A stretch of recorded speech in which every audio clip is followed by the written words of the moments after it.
நண்பர்கள் அனைவருக்கும் காலை மாலை மதிய வணக்கங்களை தெரிவித்துக் கொள்வது உங்கள் நண்பனர். உன்னை வீடியோவில் நம்ம எதை பற்றி பார்க்க போகிறோம் அப்படின்னு பார்த்தீங்கன்னா, ஃபுல் அண்ட் ஃபுல் டிஇபி பாஸை பற்றி தான் போக போகிறோம். அதாவது டிஇபி பாஸ், டிடபிள்யூ பாஸ்னு 2 பாஸ், ஷார்ட் டைம் பாஸ் இருக்குது. அந்த பாஸை பற்றினா A to Z எல்லாமே பார்க்கலாம்.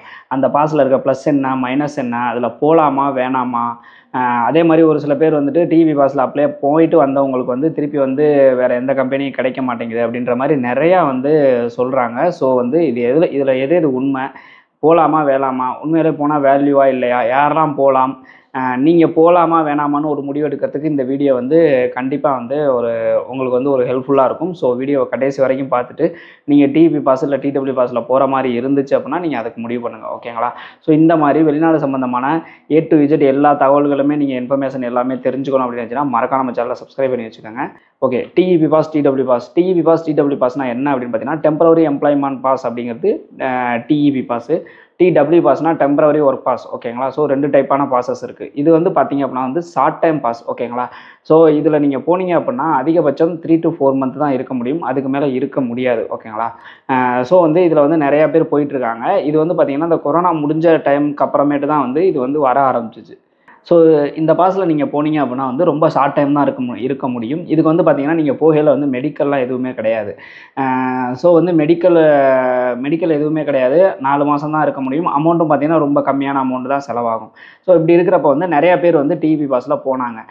இந்த பாஸ் வந்த புதுசில் வந்துட்டு என்ன பண்ணிட்டாங்க அப்படின்னா, ஒரு சில கம்பெனியாக இல்லை ஒரு கம்பெனியான்னு எனக்கு எக்ஸாக்டாக தெரியலை. ஸோ அந்த கம்பெனி என்ன பண்ணாங்க அப்படின்னு பார்த்தீங்கன்னா, நிறையா பேரை வந்து எடுத்தாங்க. ஆனால் அவங்க என்ன பண்ணிட்டாங்க அப்படின்னு பார்த்தீங்கன்னா, டெல்லி சைடு அந்த மாதிரி டெல்லி இல்லை கொல்கத்தா சைடில் ஏதோ கோர்ஸ் முடித்த மாதிரி எனக்கே தெரியாமல் ஒரு சர்டிஃபிகேட் வாங்கி சர்டிஃபிகேட்டை போலியாக ரெடி பண்ணி அதை சப்மிட் பண்ணி MOMல அப்ளை பண்ணியிருக்காங்க. ஸோ அந்த மாதிரி அப்ளை பண்ணி நிறையா பேருக்கு வந்துட்டு பாஸ் அப்ரூவல் வாங்கியிருக்காங்க. ஸோ அப்படி வாங்கின எல்லாரையுமே பேன் பண்ணிட்டாங்க. சிங்கப்பூருக்குள்ளார அலோவ் பண்ணல, பேன் பண்ணிட்டாங்க. இதுதான் ஃபஸ்ட்டு நடந்தது, ஓகேங்களா? ஸோ அதுக்கப்புறமேட்டு பார்த்தீங்க அப்படின்னா வந்துட்டு நிறையா பேருக்கு இப்போ இந்த மாதிரி பேன் பண்ணாங்க பார்த்தீங்கன்னா, நிறைய பேரை பேன் பண்ணாங்க. ஸோ அவங்க எல்லாருமே வந்து திருப்பி வேறு பாஸுக்கு வந்து எஸ் பாஸுக்கோ இ பாஸுக்கோ அப்ளை பண்ணல பார்த்தீங்கன்னா ரிஜெக்ட் ஆக ஆரம்பிச்சிருச்சு. அவங்க வந்து இனிமேல் சிங்கப்பூருக்குள்ளார போகவே முடியாது. ரிஜெக்ட் ஆன உடனே ஸோ எல்லா கம்பெனியுமே பார்த்தீங்க அப்படின்னா மோஸ்ட்லி வந்து டிஇபி, டிடபிள்யூ பாஸை வந்து ஃபில்டர் பண்ண ஆரம்பிச்சிட்டாங்க. ஸோ நீங்கள் டிஇபி பாஸ், டிடபிள்யூ பாஸில் வந்துருக்கீங்களா, நீங்கள் வர வேணாம் அப்படிங்கிற மாதிரி வந்து ஃபில்டர் பண்ண ஆரம்பிச்சிட்டாங்க. இதுதான் நடந்தது, ஓகேங்களா? ஆனால் பார்த்தீங்க அப்படின்னா டிஇபி பாஸ், டிடபிள்யூ பாஸில் நீங்கள் ப்ராப்பராக உங்களோட சர்டிஃபிகேட்லாம் கரெக்டாக சப்மிட் பண்ணி போயிருக்கீங்க அப்படின்ற பட்சத்தில் நீங்கள் எஸ் பாஸ், இ பாஸுக்கு தாராளமாக அப்ளை பண்ணலாம். கண்டிப்பாக வந்து உங்களுக்கு அப்ரூவல் ஆகும், ஓகேங்களா? இதுதான் வந்து ஃபேக்ட். MOMல வந்து பார்த்தீங்க அப்படின்னா எந்த இடத்துலையுமே டிஇபி பாஸ், டிடபிள்யூ பாஸில் நீங்கள் போனால் திருப்பி வந்து லாங் டேர்ம் பாஸில் வந்து உங்களால் வர முடியாது, இல்லை இத்தனை மாதத்துக்கு வர முடியாது, இவ்வளோ நாளைக்கு வர முடியாது அப்படிங்கிற மாதிரி அஃபீஷியலாக எந்த அனௌன்ஸ்மெண்ட்டுமே கிடையாது, ஓகேங்களா? ஆனால் சொல்கிறவங்க பார்த்தீங்க அப்படின்னா இல்லை நீங்கள் டிஇபி பாஸ், டிடபிள்யூ பாஸில் போனீங்கன்னா போக முடியாது அப்படிங்கிற மாதிரி தான் சொல்கிறாங்க. அப்படி அது கிடையாது. ஆனால் மோஸ்ட்லி வந்து இப்போ ஒரு எஸ் பாஸ், இ பாஸ் வருது அப்படின்னா நீங்கள் டிஇபி பாஸ், டிடபிள்யூ பாஸில் போயிருக்கீங்களா, அப்போ நீங்கள் வேணாம், ப்ளஸ் 2 சிங்கப்பூராக தான் கேட்குறாங்க அப்படிங்கிற மாதிரி சொல்கிறாங்க. ஸோ அதுலேயும் இ பாஸ்லாம் பார்த்தீங்க அப்படின்னா நீங்கள் இ பாஸில் ஏற்கனவே நீங்கள் எஸ் பாஸில் இருந்தால் கூட வேணாம், ஏற்கனவே நீங்கள் இ பாஸில் இருந்தீங்கன்னா நீங்கள் இ பாஸில் வந்து திருப்பி அப்ளை பண்ணலாம், ஏற்கனவே எஸ் பாஸில் இருந்தால் கூட வேணாங்கிற மாதிரிலாம் சொல்கிறாங்க. அப்படிங்கிறப்ப அப்போ எஸ் பாஸில் போனால் திருப்பி இ பாஸ் கிடைக்காதா அப்படின்னு கேட்டால் அப்படிலாம் கிடையவே கிடையாது. அது ஒவ்வொரு கம்பெனியும் ஒவ்வொரு ஏஜென்சியும் எடுக்கிற முடிவு, ஓகேங்களா? ஸோ வந்துட்டு நல்லா தெரிஞ்சுக்கோங்க, நீங்கள் டிபி பாஸில் போனீங்க அப்படின்னா திருப்பி எஸ் பாஸ், இ பாஸில் போக முடியாது அப்படிங்கிறது கிடையாது. ஆனால் போகிறது கொஞ்சம் கஷ்டம்தான். ஏன்னா கம்பெனிகள்லாம் வந்து எடுக்கிறத ஃபில்டர் பண்ணுறதுனால நீங்கள் போகிறதுக்கு கொஞ்சம் சிரமம் தான் படணும். ஓகே, அப்போ யாரெல்லாம் வந்து டிஇபி பாஸ், டிடபிள்யூ பாஸில் போகலாம் அப்படின்னு கேட்டிங்கன்னா, இப்போ டிஇபி பாஸ், டிடபிள்யூ பாஸில் பணம் வந்து ரொம்ப கம்மியாக தான் செலவாகும். அதாவது நீங்கள் 4 மாதம் இருக்கிற மாதிரி இருக்கும். ஸோ அந்த 4 மாதத்துக்கு வந்துட்டு நீங்கள் கட்டுற அமௌண்ட் ரொம்ப கம்மியாக தான் இருக்கும். 1 லட்சம், 1,10,000, 1,20,000 இந்த மாதிரி தான் இருக்கும். ஆனால் நீங்கள் சம்பாதிக்கிற அமௌண்ட் பார்த்தீங்கன்னா ஹையாக இருக்கும். சேலரி பார்த்தீங்க அப்படின்னா வந்துட்டு ஒரு 1,200 சிங்கப்பூர் டாலர், மினிமமே 1,200லேருந்து 1,800 சிங்கப்பூர் டாலர் வரைக்கும் கூட உங்களுக்கு கிடைக்கிறதுக்கான வாய்ப்புகள் இருக்குது. ஸோ நீங்கள் போயிட்டு அதிகமாக சம்பாதிக்கலாம். இந்த அமௌண்ட் பார்த்தீங்க அப்படின்னா நீங்கள் பிசிஎம் பர்மிட்டில் போனீங்கன்னா கூட இப்போதைக்கு 2,50,000லேருந்து 3 லட்சம் வரைக்கும்லாம் கேட்குறாங்க, ஓகேங்களா? ஸோ உங்கள்கிட்ட வந்து அமௌண்ட் கம்மியாக இருக்குது, என்னால் வந்து சிங்கப்பூருக்குள்ளே என்ட்ரி ஆக முடியலை, அதிகமான அமௌண்ட் தேவைப்படுது அப்படிங்கிறவங்க இந்த பாஸில் போனீங்க அப்படின்னா, இப்போ ஒரு உதாரணத்துக்கு 1,30,000 கட்டி போகிறீங்கன்னு வச்சுங்க, நீங்கள் சம்பாதிக்கிற அமௌண்ட்டு 3-3.5 லட்சம் வரைக்கும் சம்பாதிப்பீங்க. அப்படின்ற பட்சத்தில் நீங்கள் இதை கட்டி போய் அங்கே ஒர்க் பண்ணிட்டு வந்தீங்க அப்படின்னா பிசிஎம் பர்மிட்டில் இமீடியட்டாக வந்து நீங்கள் அப்ளை பண்ணி போகலாம்.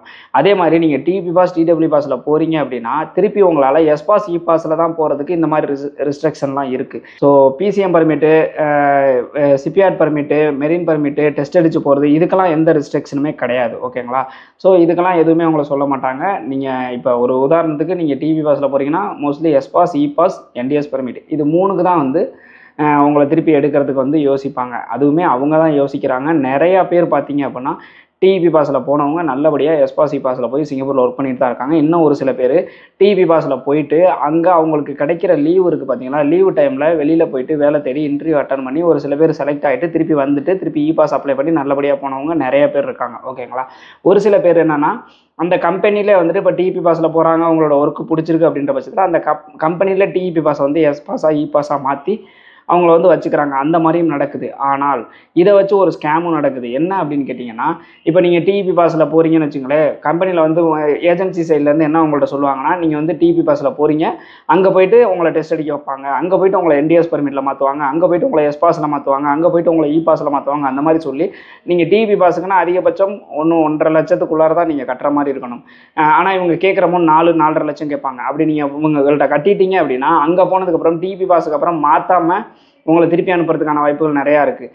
சப்போஸ் அவங்க உண்மையே சொன்னது உண்மையாக இருந்தாலும் கூட உங்களுக்கு அப்ளை பண்ணால் அங்கே ரிஜெக்ட் ஆகிறதுக்கும் வாய்ப்பு இருக்குது. அப்படி நீங்கள் திருப்பி ஏதாவது ஒரு காரணத்துக்காக திருப்பி வந்துட்டீங்கன்னா இவங்கள்ட்ட இருந்து இந்த பேலன்ஸ் நீங்கள் அந்த கட்டின அமௌண்ட்டு கூட சம்பாதிச்சிருக்க மாட்டீங்க, அதிகமான அமௌண்ட்டை கட்டியிருப்பீங்க, அந்த அமௌண்ட்டை வாங்குறதும் பிரச்சனையாயிரும். ஸோ இதை வச்சு ஸ்கேம்லாம் நிறையா பண்ணுறாங்க. ஸோ அதை நம்பி ஏமாந்துடாதீங்க. டிபி பாஸில் நீங்கள் போகிறீங்க அப்படின்ற பட்சத்தில் கண்டிப்பாக வந்துட்டு நீங்கள் டிபி பாஸில் போகிறீங்க அப்படின்னா டிபி பாஸுக்கு உண்டான அமௌண்ட்டை மட்டும்தான் கட்டணும். நான் அங்கே போயிட்டு எஸ் பாஸ் மாற்றி தரேன், இ பாஸ் மாற்றி தரேன், டெஸ்ட் அடிக்க வைக்கிறேன் அப்படின்லாம் சொல்கிறாங்கன்னா அதுக்கு உண்டான அமௌண்ட்லாம் கட்டாதீங்க. நீங்கள் எஸ் பாஸ் மாற்றி கொடுங்க, என் கைக்கு எஸ் பாஸ் வரட்டும், அதுக்கப்புறம் நான் பணம் கட்டுறேன் அப்படிங்கிற மாதிரி சொல்லிடுங்க. அந்த வேலைக்கே போகாதீங்க. போனீங்கன்னா நீங்கள் லாஸ் ஆகிறதுக்கான வாய்ப்புகள் தான் நிறையா இருக்குது. ஓகேங்களா. ஓகே, ஃபைனலாக பார்த்தீங்க அப்படின்னா வந்துட்டு டிபி பாஸில் யாரெல்லாம் போகலாம், யாரெல்லாம் போகக்கூடாது அப்படின்னு கேட்டிங்கன்னா, உங்கள்கிட்ட அமௌண்ட் இருக்குது, எனக்கு அமௌண்ட்டு பிரச்சனை கிடையாது, ஸோ வந்துட்டு எனக்கு வந்து நல்ல ஜாப்பாக தான் வேணும், என்கிட்ட அமௌண்ட் இருக்குது அப்படிங்கிறவங்க டிபி பாஸில் போக வேண்டாம்.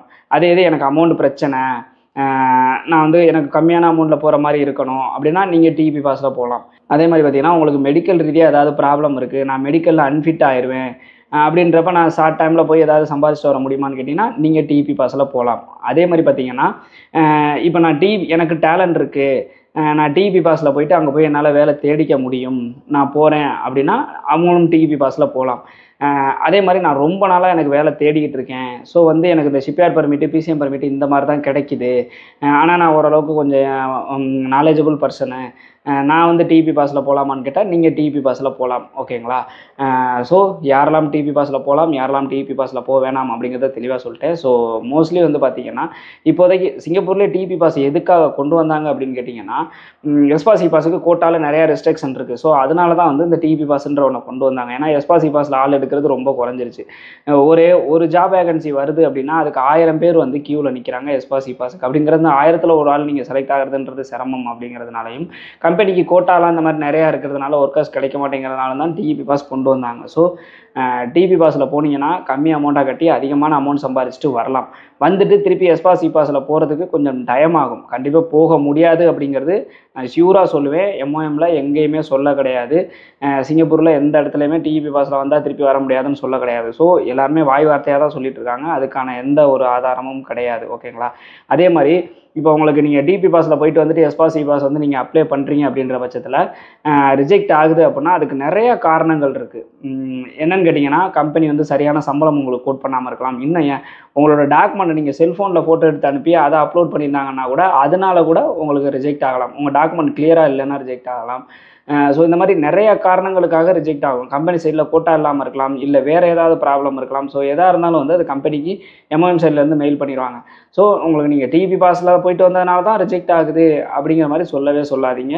அந்த காரணமாக இருக்கிறதுக்கு வாய்ப்புகள் இல்லை. அதே மாதிரி நீங்கள் டிபி பாஸில் போயிட்டு வந்துட்டு திருப்பி அப்ளை பண்ணுறீங்க அப்படின்ற பட்சத்தில் கம்பெனியில் கண்டிப்பாக அந்த உண்மையை சொல்லி அப்ளை பண்ணுங்கள், மறைச்சு அப்ளை பண்ணாதீங்க.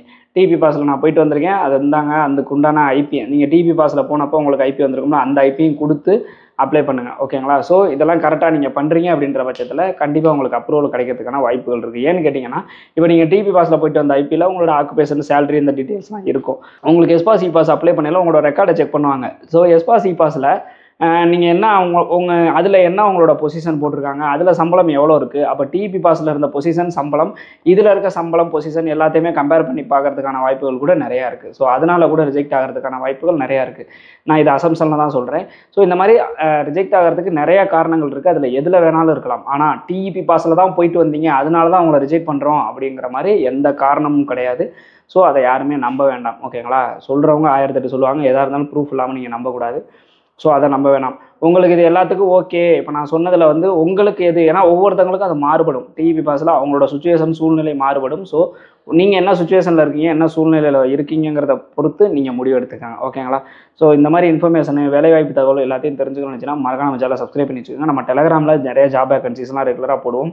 இந்த ஏமாத்திர போலி ஏஜென்ட்களை பற்றிய அப்டேட்ஸ்லாம் நம்ம டெலகிராமில் ரெகுலராக வந்துகிட்டே இருக்கும். ஸோ அதெல்லாம் வந்து பாருங்கள். இதில் வேறு ஏதாவது டவுட் இருந்துச்சுன்னா கமெண்ட் செக்ஷனில் கேளுங்க. இந்த மாதிரியான இன்ஃபர்மேஷன்லாம் தெரிஞ்சுக்கிறதுக்கு மறக்காம நம்ம சேனலை சப்ஸ்கிரைப் பண்ணி வச்சுக்கோங்க. பாய்.